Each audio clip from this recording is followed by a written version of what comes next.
But hidden deep at the bottom lies a terrifying, immortal monster. It consumes millions of human lives every single year.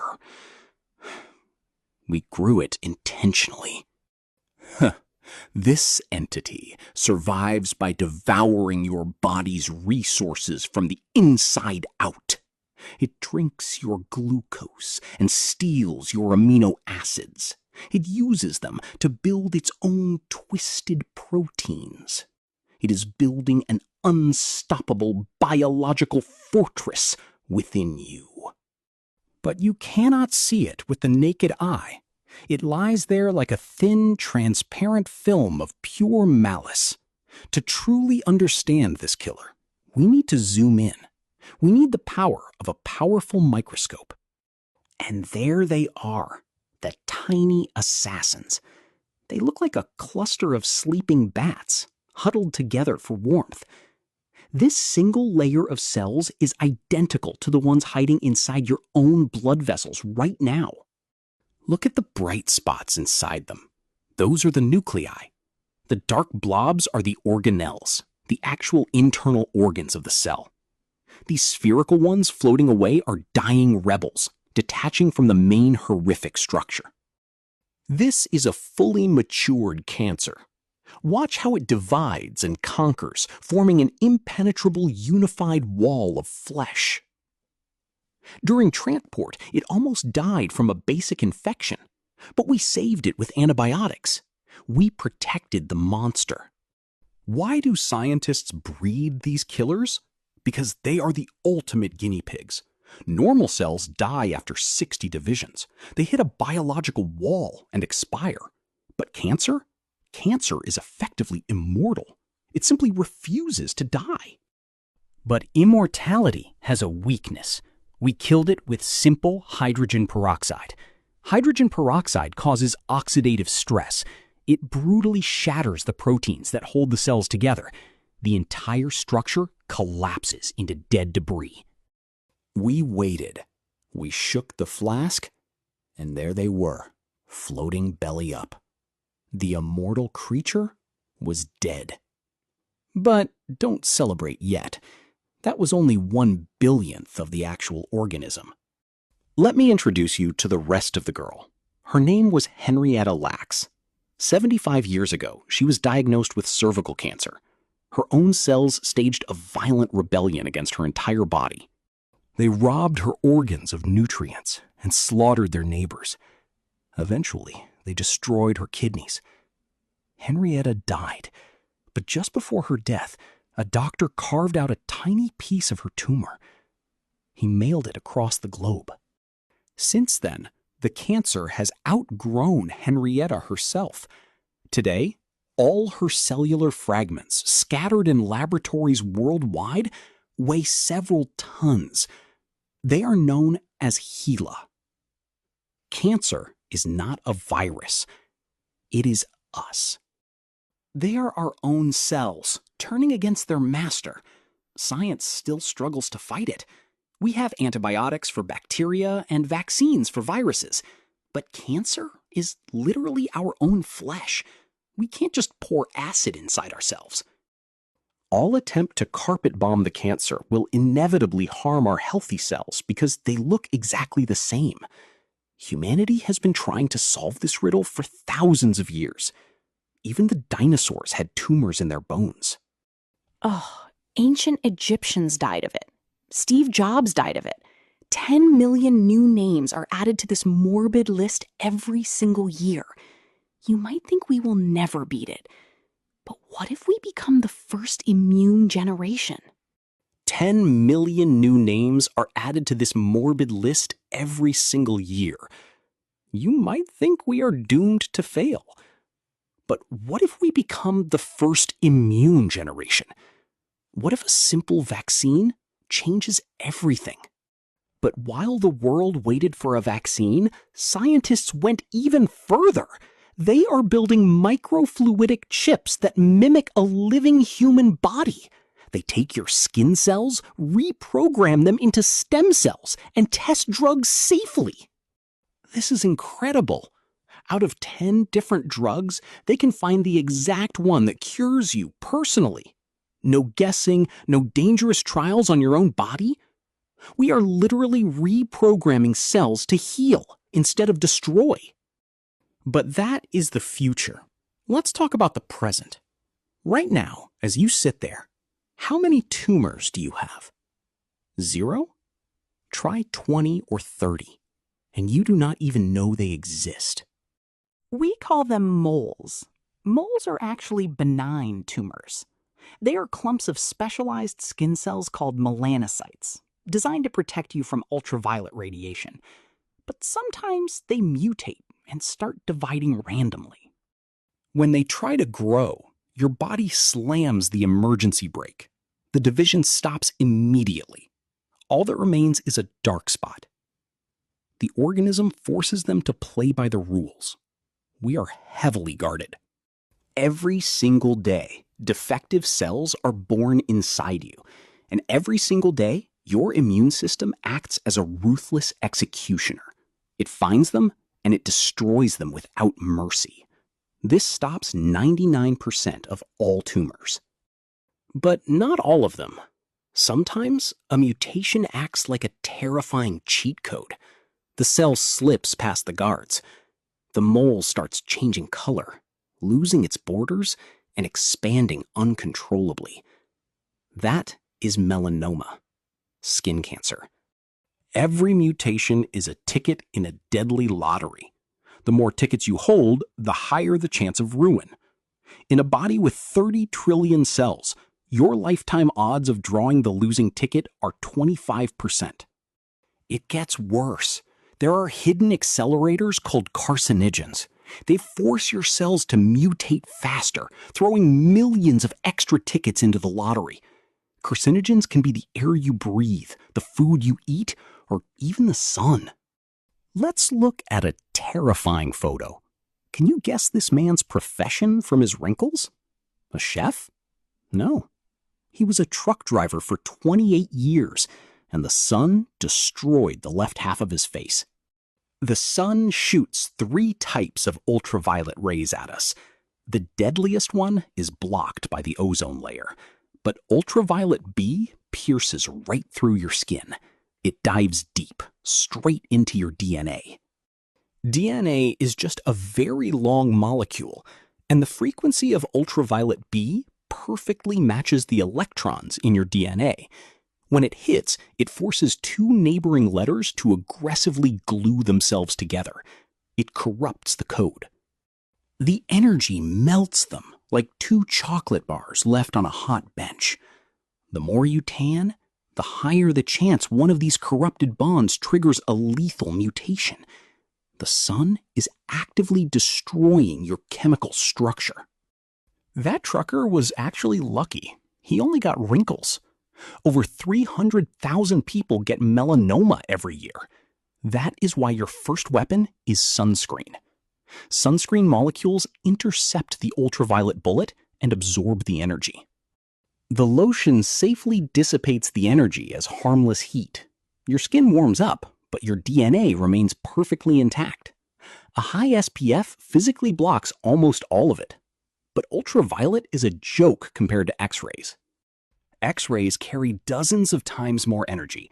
If UV gently nudges your DNA, an X-ray violently blasts the water molecules inside you, and you are made entirely of water.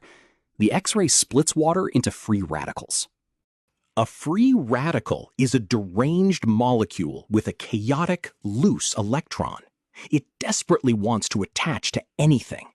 It tears through your proteins. It brutally shreds your chromosomes. When the cell tries to stitch them back, it fails. The result is a barrage of terrifying mutations. A century ago, people did not understand this. Shoe stores installed X-ray machines so you could see your feet inside new boots. It was named one of the worst ideas in history. Women even sat in front of raw X-ray lamps for beauty treatments. The radiation burned out their hair follicles. At first, they had baby-smooth skin. Years later, massive, horrific tumors grew directly on their faces. true historical nightmare. Well, because modern machines use a tiny fraction of a second. They cover your vital organs with thick lead shields. You are perfectly safe.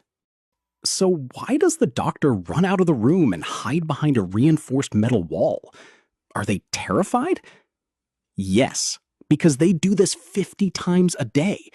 Your single scan is completely harmless. Theirs is cumulative. Avoiding an X-ray out of fear is like refusing to donate blood because you think you will bleed to death.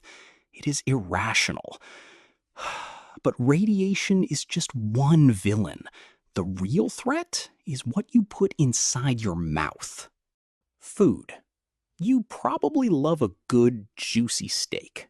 Beef, lamb, and pork. We call this red meat. And every time you slice into it, you are actively cutting your life shorter. It is full of a hidden killer. That killer is heme iron. Heme iron is what gives meat its deep red color. Interestingly, Mars is also red because it is covered in iron. But inside your digestive system, this iron plays a deadly game. It loves to steal electrons from the cells of your intestines, and then it tosses them back. This violent chemical robbery creates free radicals. Your DNA gets shredded from the inside just because you ate a steak. But wait, what about salmon? Salmon is red too. Does fish cause cancer? No. Salmon is pink because it eats tiny crustaceans filled with a special dye. It is totally safe. But the absolute worst thing you can do to meat is fry it. Frying creates advanced glycation end products. They literally caramelize your proteins, causing massive cellular inflammation. It is a biological disaster. Breakfast is dangerous. These preservatives turn into lethal carcinogens inside your stomach. They literally melt the rules your body relies on. Breakfast is dangerous. But do not panic. Your body is a fortress. If you eat a steak once a month, your immune system will handle the rogue cells. It is the chronic, daily assault that finally breaks the walls. Balance is survival. But wait, let's talk about something even more common: obesity. Your body stores fat in specialized cells. They swell up like balloons to save energy for a rainy day. But if you push them too far, they explode. This is microscopic carnage. Your immune system rushes to the scene to clean up the dead cells. But this creates chronic inflammation. Your body is forced to rapidly rebuild the tissue. More cell divisions mean more lethal mutations. And then there is the king of all carcinogens: smoking. You inhale smoke, and toxic particles set up camp inside your lungs. Your cells try to destroy them, sacrificing themselves in the process. But before your lungs can heal, you light another cigarette. You introduce a new toxic invader. Formaldehyde from the smoke physically glues your DNA together, just like red meat and ultraviolet light. It never ends. Smoking increases your lung cancer risk by an unbelievable 30 times. But the list of invisible killers is everywhere. Orange juice can become a carcinogen if you drink it on a sunny beach. Chinese salted fish, certain contraceptives, and even breast cancer medications can trigger tumors elsewhere. But what if you avoid everything? What if you live in a sterile bubble? You still cannot hide. Because some cancers are programmed into you from birth. You inherit mutations from your parents, like a ticking time bomb hidden in your code. But there is another way to get cancer. What if I told you that you could literally catch cancer from someone else, like a common cold? In humans, it is incredibly rare. But in the animal kingdom, it is a raging pandemic. Tasmanian devils bite each other's faces. They transmit living tumor cells directly into open wounds. The cancer spreads like wildfire, wiping out entire populations. Could this happen to us? Well, What about HPV, human papillomavirus? It is an infection that triggers cervical cancer. It is transmitted through skin contact. That means your best defense against cancer is a condom. But wait, humans can transmit cancer too. In 2007, a woman died of a stroke. Her lungs, liver, and kidneys were given to 4 different people. They thought they were saved. They were completely wrong. The donor had microscopic, invisible tumors hiding in her organs. When the recipients took medication to stop their bodies from rejecting the new organs, they accidentally shut off their immune systems. They turned off the guards. Without the immune system, the cancer exploded. 3 of the patients died from the exact same tumor. A terrifying coincidence. But mostly, we get cancer viruses like HPV, which turn your cells into literal virus factories. The cells divide wildly, creating warts that spray the virus everywhere like a fountain. It is gross. But luckily, we finally have an answer. You can literally get a vaccine against cancer. It is that simple. By vaccinating against HPV and hepatitis, you block the viruses that cause the tumors. It is a cheat code, but you cannot avoid everything. The ultimate survival strategy is finding the hidden tumor early. If you catch it early, you can just cut it out. No chemotherapy, no radiation. But how do you look inside a human body without cutting it open? You put the human inside a giant magnet. The MRI is a beast. The magnet is thousands of times stronger than the Earth's magnetic field. When you lie inside, it grabs every single hydrogen atom in your body and forces them to point north. Then, the machine shoots a radio signal. The atoms wobble. When they realign, they release a tiny echo. The machine catches this echo and builds a perfectly sliced 3D map of your organs. The machine is brilliant, but humans are flawed. Looking at these black and white slices, it is incredibly hard to spot a tiny tumor. It looks exactly like healthy tissue. But scientists found a faster way. They trained pigeons. They put pigeons in a box, showed them MRI scans, and gave them food for pecking the tumors. Every time the pigeon pecked the tumor, it got food. In just 1 month, this bird learned to spot cancer with 80% accuracy. It was a brilliant experiment. But today, we have something even better. Artificial intelligence. A neural network was matched against 6 top doctors in the United States. The AI won. It spots patterns invisible to human eyes. A flawless digital second opinion. So why don't we just scan our entire body every single year? Just throw everyone in the MRI. Because of a brutal medical paradox. Searching for everything might actually kill you faster. If you overtest, you find harmless anomalies. This creates massive panic. Patients undergo unnecessary, dangerous surgeries, suffering severe complications for tumors that never would have hurt them. It is medical collateral damage. We don't need to check everywhere. We need to predict the enemy's exact movements. You build a custom defense map. If you smoke, you scan your lungs. If you eat steak, you check your colon. Every vice you have dictates exactly where the trap should be placed. Catch it early, and the solution is brutally simple. We just cut it out. Throw the organ away. The human body is remarkably resilient. We can easily survive without a thyroid, a prostate, or even parts of our lungs. If the organ has cancer, it is sacrificed for the greater good. But here is the massive twist. Sometimes doing absolutely nothing is the safest choice. For decades, doctors believed every tumor was a death sentence. Then they checked the bodies of men who died in car crashes. These men died instantly. They had no symptoms. But when doctors autopsied 6,000 of them, they found something impossible. Half of the men in their 50s had massive tumors hiding in their thyroids. 80% of men in their 70s had prostate cancer.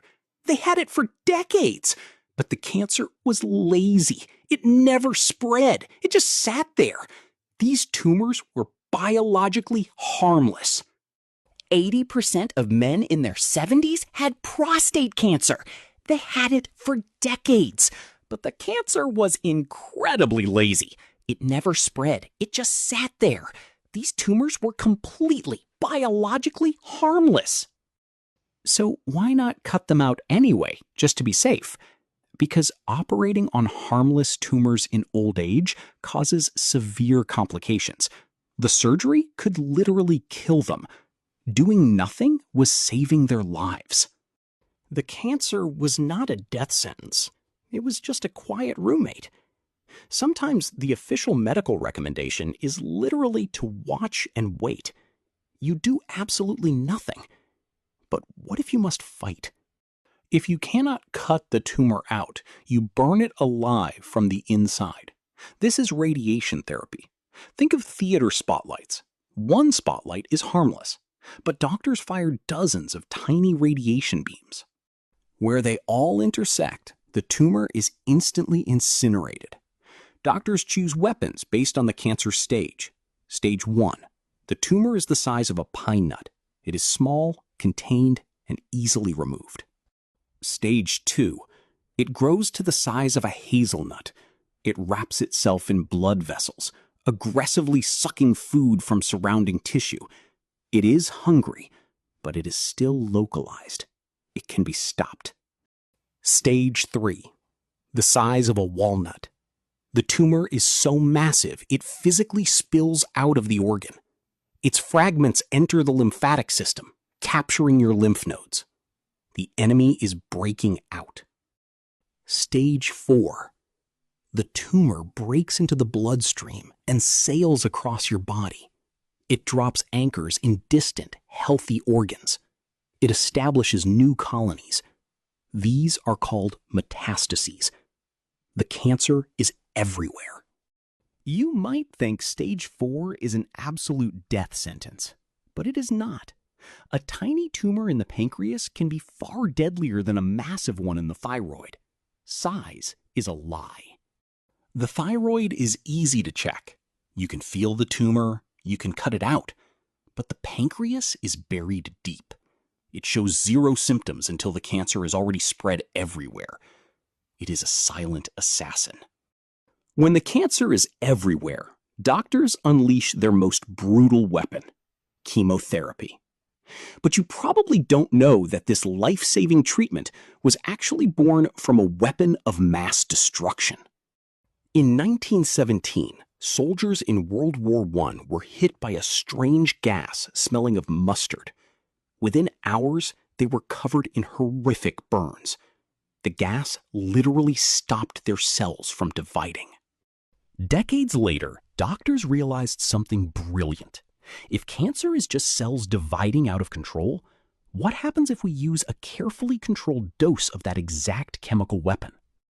It worked. The chemical stops all cell division. Since the tumor grows fastest, it takes the heaviest damage and dies. But this victory comes at a brutal, devastating cost. The poison does not discriminate. It stops your healthy cells from dividing too. That is exactly why patients lose their hair. It is a biological carpet bombing. But even chemo fails because some tumors hide perfectly behind barriers. So scientists developed a new strategy. What if we train the patient's own immune system to hunt the cancer? 9 patients with kidney cancer had their tumors removed. Doctors then created a custom vaccine using proteins from those exact tumors. They literally handed the immune system a wanted poster. The results were perfect. 5 years later, none of them got sick again. The immune system instantly recognized the enemy and destroyed it before it could even grow.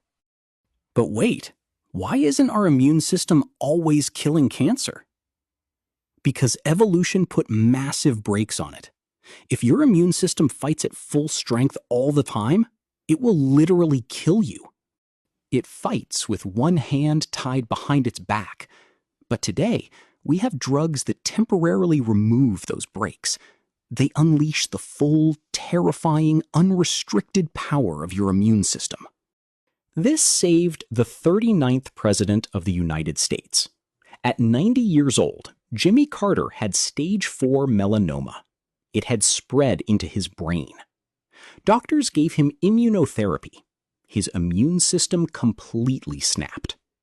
It went on a rampage violence. It hunted down every single microscopic tumor in his brain and annihilated them. 1 year later, he was completely cured. He celebrated his 100th birthday. We now have an entire arsenal: surgery, radiation, chemotherapy, immunotherapy. We are finally fighting back. But why is the enemy so insanely hard to kill? Why is it taking decades? Because we forget one terrifying truth. Cancer is not just a disease. It is a living, breathing organism. It is a product of evolution. It follows the exact same rule we do. Survival of the fittest. It adapts to survive inside you. It mutates. It builds defenses. It has no goal to kill you. It just wants to live. And it will do anything to achieve that. Just how adaptable is it? In 2013, doctors found strange, tiny tumors inside the lungs of a patient with HIV. They did a biopsy. What they found broke every single rule of biology. The cells did not look human because they weren't. The tumors did not belong to the patient. They belonged to his parasite, a tapeworm.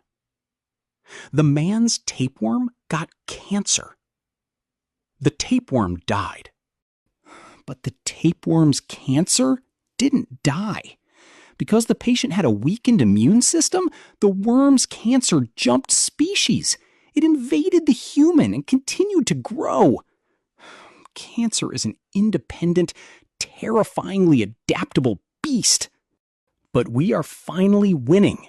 In 2026, we detect cancer 4 times more often than 50 years ago.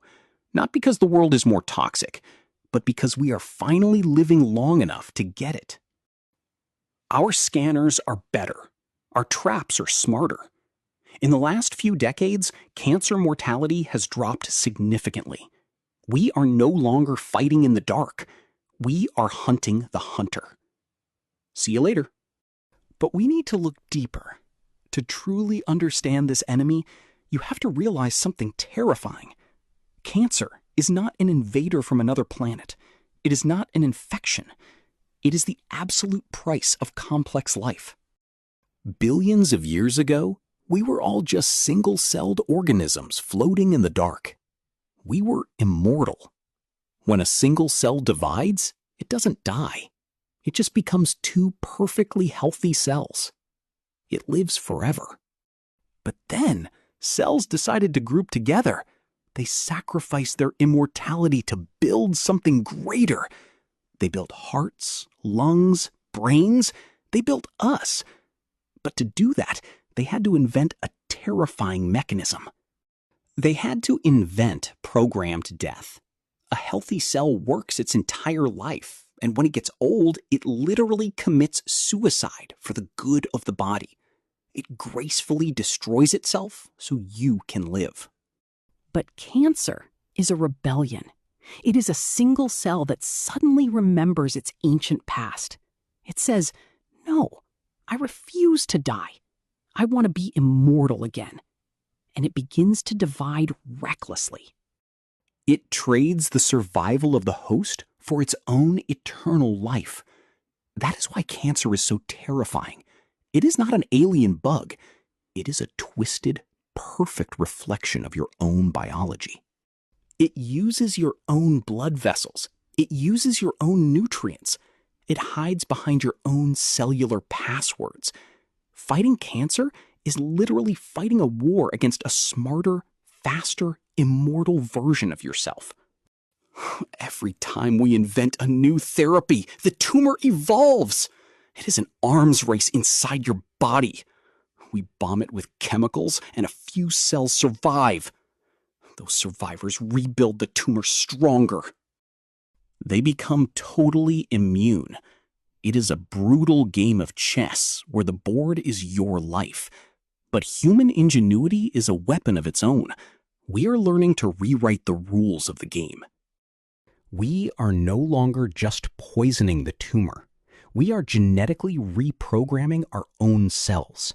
We are turning our bodies into living, learning, unstoppable machines. The war has changed. What happens next? We break the final biological barrier. We achieve absolute, godlike control over our own cells. And if we can do that, we can stop aging. Some scientists believe that curing cancer is the exact same process as curing death. Both are just glitches in the biological code. Both can be rewritten. We are entering the era of transhumanism. Imagine a future where tiny nanobots patrol your bloodstream 24 hours a day. They don't just kill tumors, they actively repair DNA damage in real time. They are a microscopic, flawless police force. With this force, you would never get sick. Your cells would never degrade. You would be biologically immortal. You would literally outlive the stars. But wait, what if perfection is actually a trap? If no one dies, the planet overpopulates instantly. We would strip the Earth of every resource. We would have to conquer space, not out of curiosity, but just to survive our own success. And what happens to evolution? Without the brutal filter of death, humanity stops evolving entirely. We freeze in time. We become biological statues. Maybe cancer is the ultimate test.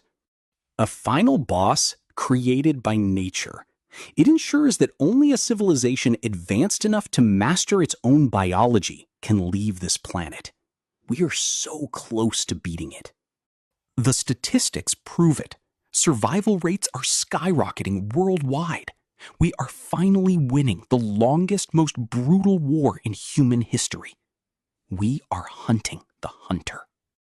Look at your hands. Right now, a microscopic battle of epic proportions is happening inside your veins. Millions of cells are fighting to the death to protect you. And right now, your cells are winning. You are alive. And soon, we might just be alive forever.